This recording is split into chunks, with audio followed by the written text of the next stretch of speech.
अनुपमा और अनुज के प्यार की खुशबू फैलने वाली है, क्योंकि अनुपमा बेन बेहोश होने वाली है और अनुज भाई मोगरा के फूल भेजने वाले हैं, तो खुशबू तो आएगी न। नमस्कार, मैं हूं संदीप पंड्या और आप देख रहे हैं मेरा आपका अपना चैनल सीरियल और संदीप। अभी तक आपने मेरे यानी कि आपके अपने इस चैनल को सब्सक्राइब नहीं किया है तो मेरी आप सबसे गुजारिश है कि कृपया सब्सक्राइब कर लीजिए ने, बेल आइकन को दबा दीजिए ने, ताकि क्या है आपको हमारे वीडियो के नोटिफिकेशंस मिलते रहेंगे और आप सीरियल के एकदम मज़ेदार सुपर टर्न्स और ट्विस्ट है ना वो पाते रहेंगे। तो चलिए बता देते हैं आपको कि अनुपमा में क्या हुआ और क्या होने वाला है। अनुपमा अनुपमा अनुपमा बेचारी घर पे थी और अनुज भी अपने घर पे था, लेकिन दोनों ही परेशान थे। अनुज श्रुति को कुछ बताने वाला था लेकिन बता नहीं पाया। श्रुति ने बोला भी कि तुम्हारे दिल की बात बताने वाले थे, हुआ क्या? लेकिन वो बताने जाए उससे पहले तो आद्या वहां बीच में टपक पड़ी और आद्या ने श्रुति को कुछ ऐसी बात बताई कि श्रुति की तो हंसी छूट गई। लेकिन अनुज बेचारा अटक गया। उसने देखा कि आद्या के मन में कितनी नफरत है। वो जानबूझकर रोक रही है अनुज और अनुपमा की मुलाकात को, उनकी बातों को, और वो चाहती है कि श्रुति को ये बात पता ही ना चले। उसको कहाँ पता है कि अभी एक दिन पहले उसने अनुपमा की जो आखिरी फोटो उसके पास थी ना वो भी जलाने की कोशिश की, लेकिन शुक्र है वो सस्ते लाइटर का कि वो टाइम पे ज़्यादा जला नहीं, बस फोटो की किनारी जली, पूरी फोटो नहीं जला पाई। अब जो लड़की फोटो नहीं जला पाई वो अनुज और अनुपमा को कैसे मिलने से रोक पाएगी? कोशिश तो बहुत करेगी, लेकिन अनुज अनुपमा एक दूसरे के लिए हैं तो वो एक दूसरे के होकर रहेंगे। इसीलिए तो अनुज ने दोबारा अनुपमा को फोन घुमाया, यानी कि मोबाइल से फोन किया।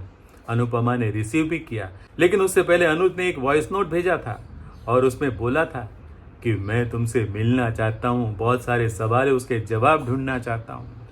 और उससे ठीक पहले अनुपमा ने भी अपनी कहानी अपनी पोती यानी कि परी को सुनाई थी, और वो कहानी सुनाते सुनाते वो भी इमोशनल तो हो ही गई थी। ऊपर से अनुज का मैसेज आया तो और इमोशनल, और जब फोन आया तो इमोशनल की गंगा जमुना बहने लग गई। हाँ, पहले तो वो कुछ बोल नहीं पाई, दोनों ने सांसों ही सांसों में एक दूसरे से बात की।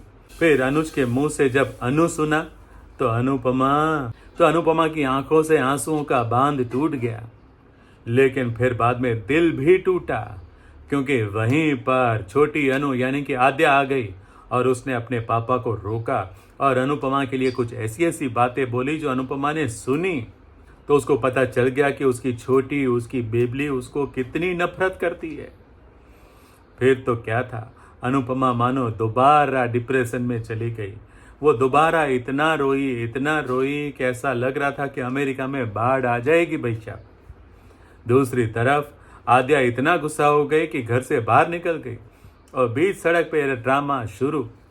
अनुज उसके पीछे पीछे गया उसको मनाने के लिए, लेकिन वो तो मानो अनुपमा को अपना दुश्मन नंबर 1 ही मानती है, इसलिए अनुपमा के लिए जेम तेम बोल रही थी, बेफाम बोल रही थी। फिर अनुज को आया गुस्सा और पहली बार अनुज ने आद्या को रोका, तमीज सिखाई। अच्छा किया अनुज ने, उसकी जगह अगर मैं होता ना तो 2 झापट मारता, लेकिन बच्चों पर हाथ नहीं उठाते ये बात हमें पता है, इसलिए मैं भी रुक जाता अगर वहां होता तो। बच्चों पर हाथ नहीं उठाना चाहिए, उनको समझाना चाहिए, लेकिन ना समझे तो फिर उनको कुछ इस तरह से समझाना चाहिए जैसे अनुज ने समझाया। अनुज ने धमकी भी दी, उसको चेतावनी भी दी, लेकिन ये मानने वाली थोड़ी है। ये कभी मान सकती है? क्या लगता है आपको, ये मानेगी नहीं? हम लोग ने प्रोमो में देखा है ना, वो जाएगी अनुपमा के पास, वो जाएगी अनुपमा को धक्का भी मारेगी और अनुपमा को ये भी बताएगी कि मेरे पॉप शादी करने वाले हैं, वो अपनी लाइफ में आगे बढ़ रहे हैं, उनकी लाइफ में दोबारा आने की ज़रूरत नहीं है, ऐसा बोल के वो धक्का मारेगी। और छोटी अनु के जाने के बाद अनुपमा इतनी परेशान हो जाएगी कि वो बेहोश हो जाएगी। लेकिन शुक्र है वहाँ उसके बॉस यानी कि दीपू जी होंगे, और सुना है कि दीपू के हाथों में ही वो बेहोश होगी। और ये खबर श्रुति को पता चलेगी और श्रुति के जरिए अनुज को, तो अनुज अनुपमा के लिए फूल भेजने वाला है, वो भी दीपू के घर पे, मोगरे का फूल। और वो फूल की खुशबू सूंघकर अनुपमा को अपने अनुज की याद दोबारा आएगी। अरे रे, लेकिन आपको बता दूं, एक खबर मैंने सुनी है कि श्रुति अनुज को लेकर दोबारा जाएगी उसी रेस्टोरेंट में जहां अनुपमा काम कर रही है, यानी कि स्पाइस एंड चटनी में। और वहां श्रुति के सामने अनुपमा और अनुज दोनों आमने सामने होंगे, लेकिन एक दूसरे से कुछ बात नहीं कर पाएंगे। फिर बाद में अनुज जाएगा, अनुपमा से बात करने की कोशिश करेगा, लेकिन अनुपमा का जो बॉस है ना दीपू, वो रोकेगा। वो अनुज को कहेगा कि अनुपमा के पास आने की जरूरत नहीं है, धमकी भरे आवाज में बोलेगा, क्योंकि अनुपमा कितनी मुश्किल में है, कितनी दिक्कत में है, कितनी प्रॉब्लम में है, कितनी दुखी है, ये बात दीपू को पता है। दीपू जानता है, वो अनुपमा को समझने लगा है, अनुपमा के दर्द को भी समझने लगा है, इसीलिए वो अनुज को रोकेगा। हो सकता है कि इसके कारण अनुज के मन में गलतफहमी पैदा हो जाए कि कहीं दीपू और अनुपमा एक दूसरे को चाहने तो नहीं लगे हैं। हो सकता है ना, कहानी में कुछ भी हो सकता है। तो आपको क्या लगता है कि अब क्या होगा कहानी में आगे? कमेंट करके जरूर बताएं। आपके कमेंट पढ़ने में हमें मज़ा आता है, बहुत अच्छे लगते हैं कमेंट। और आप लोग वीडियो देखते हैं, लाइक करते हैं, वो भी अच्छा लगता है। तो आगे भी देखते रहिए, वीडियो देखते रहिए, लाइक करते रहिए, पसंद करते रहिए। वैसे मुझे पसंद आया टीटू और डिम्पी की मुलाकात वाला सीन। हाँ, चाय की टपरी पर कितना अच्छा सीन निभाया दोनों ने, और टीटू ने कितनी अच्छी बात की, डिम्पी को प्रोत्साहन दिया। क्या लगता है आपको, डिम्पी टीटू की बात मानेगी? क्या वो दोबारा डांस क्लासेस शुरू करेगी? ये भी लिखकर बताइए। हाँ, आपके कमेंट का मुझे इंतजार रहेगा।